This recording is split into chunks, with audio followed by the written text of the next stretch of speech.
masabot. Kung Pasko malipay ang mga batang gagmay, mangalipay sabang atong tatay o nanay.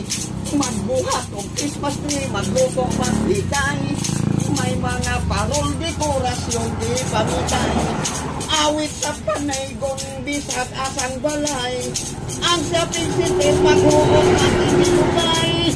Ang uban kay kwartahan, siging ginastuhay. Dagat Christmas tree, regalo, maghinatagay. Kung lisod sa kwarta, kay pordoy o sahay. Ang ninong og ninangin tawon man, likay, likay. Grabe, ayos ah. Isa Bagong... pa. Isa pa daw. Oh, isa pa. Kato na balik Christmas tree, dito maot? Basta kung diin, ang nindot, kay ginabidyo, tika. Okay, sige. Christmas tree, balik Christmas tree ha. Oh.